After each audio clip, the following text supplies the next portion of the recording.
पृथ्वी पर जीवन चक्रों से भरा हुआ है। हमारे पास दिन और रात, मौसमों का बदलना और ज्वार भाटे की गतिविधियां हैं। इनमें से कई बदलाव कम समय में होते हैं और उनका सटीक अनुमान लगाया जा सकता है। लेकिन कुछ चक्र ऐसे भी हैं जो बड़े समय अंतराल पर प्रभाव डालते हैं और उनका अनुमान लगाना मुश्किल होता है।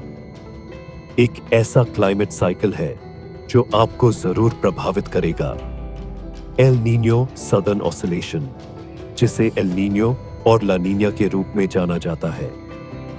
हालांकि एल नीनो और ला नीना पैसिफिक ओशन में शुरू होते हैं, लेकिन उनका प्रभाव पूरी पृथ्वी पर महसूस किया जाता है। कुछ रिपोर्ट्स के मुताबिक उनके सबसे शक्तिशाली प्रभाव अब अधिक सामान्य हो रहे हैं।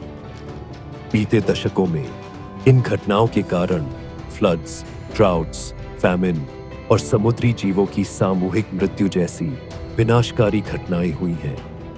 उदाहरण के लिए 1998 एक गंभीर एल नीनो के कारण दुनिया की लगभग 16% कोरल रीफ्स नष्ट हो गई। यह एक बड़ी ब्लीचिंग इवेंट की शुरुआत थी जो आज भी जारी है। एल नीनो सदर्न ऑसिलेशन का प्रभाव वैश्विक है और आप पर भी निश्चित रूप से असर डालेगा। तो एल नीनो और ला नीना क्या हैं? वे एक दूसरे से कैसे जुड़े हुए हैं और उनके ग्लोबल इंपैक्ट्स क्या हैं? मैं हूं राहुल और आप देख रहे हैं डीप एसआई स्पेस। आज हमारे साथ जुड़े क्योंकि हम एक दिलचस्प क्लाइमेट साइकिल की चर्चा करेंगे जो सदियों पहले एक लेजेंड, किंवदंती बन गया था, जब हमारे पास इसे समझाने के लिए साइंस विज्ञान नहीं था। अगर आपको लगता है कि एल नीनो नाम किसी वैज्ञानिक घटना से ज्यादा किसी लोक कथा जैसा लगता है, तो आप सही हैं।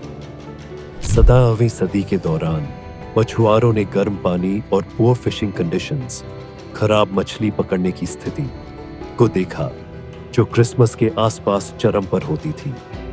उन्होंने इसे एल नीनो डे ला नविदाद कहा, जिसका अर्थ है जन्म का लड़का या क्रिसमस का बच्चा। 19वीं सदी के अंत और 20वीं सदी की शुरुआत में वैज्ञानिकों ने विभिन्न क्षेत्रों में दिखने वाली असंबद्ध घटनाओं को जोड़ना शुरू किया। 20वीं सदी के मध्य तक उन्होंने पाया कि ये क्षेत्रीय घटनाएं असल में ENSO नामक एक ग्लोबल साइक्लिकल फिनोमेनॉन, वैश्विक चक्रीय घटना के चरण थे। ENSO हर 5 साल के औसत अंतराल पर बदलता है। हालांकि इसका चक्र 2 से 7 साल तक हो सकता है। हम दशकों से इन चक्रों का अध्ययन कर रहे हैं, लेकिन ये इससे भी बहुत पहले से मौजूद है। एल नीनो सदर्न ऑसिलेशन क्यों होता है, यह समझने के लिए पहले यह जाने कि सामान्य स्थितियों में प्रशांत महासागर में क्या होता है। हवाएं भूमध्य रेखा के साथ पूर्व से पश्चिम की ओर चलती है। एक दिलचस्प तथ्य यह है कि यदि पृथ्वी घूमती नहीं, तो हवा केवल उत्तर से दक्षिण या दक्षिण से उत्तर की ओर चलती। लेकिन पृथ्वी के घूमने के कारण हवा भूमध्य रेखा के पास आते ही दिशा बदलती है।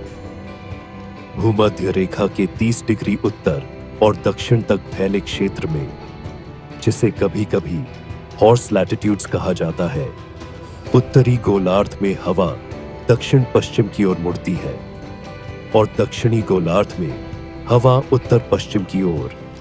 पश्चिम की ओर चलने वाली इन हवाओं को ट्रेड विंड्स कहा जाता है। ये हवाएं केवल 18वीं सदी के पायरेट्स, समुद्री डाकुओं के लिए ही महत्वपूर्ण नहीं थी।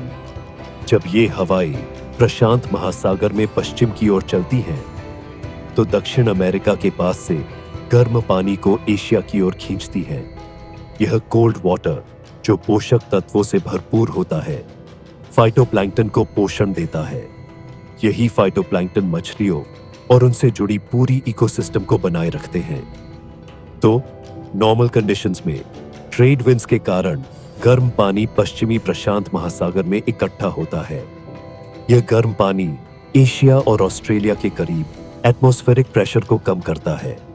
जिससे इस क्षेत्र में भारी रेनफॉल होती है। वहीं पूर्वी प्रशांत महासागर यानी दक्षिण अमेरिका के पास ठंडे पानी और हाई प्रेशर की स्थिति में रहता है। लेकिन जब एल नीनो की घटना होती है तो ट्रेड विंड्स कमजोर हो जाती हैं या कभी-कभी उलट भी जाती हैं। यह गर्म पानी को प्रशांत महासागर के केंद्र या यहां तक कि दक्षिण अमेरिका की ओर वापस खींच लेता है। इससे कई प्रभाव पड़ते हैं।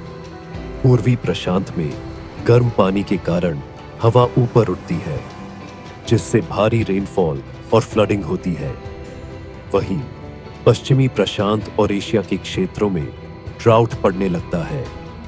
यह पूरी प्रणाली समुद्र और एटमॉस्फेयर के बीच एक जटिल इंटरैक्शन का परिणाम है।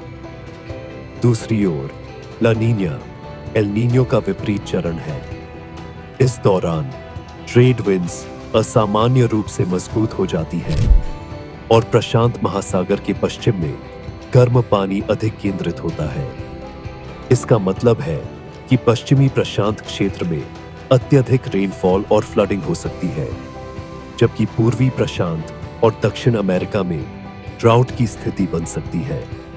एल नीनो और ला नीना का प्रभाव केवल प्रशांत महासागर तक सीमित नहीं रहता, ये पूरी दुनिया के मौसम को प्रभावित करते हैं।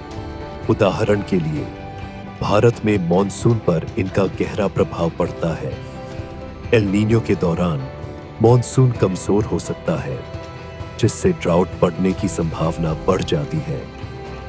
वहीं ला नीना भारत में सामान्य से अधिक भारी मॉनसून ला सकता है। इन घटनाओं का कृषि, उद्योग और सामान्य जीवन पर बड़ा प्रभाव पड़ता है। यह जानना और समझना कि एल नीनो और ला नीना कब और कैसे हो सकते हैं, हमें उनके प्रभावों से बेहतर तरीके से निपटने में मदद कर सकता है।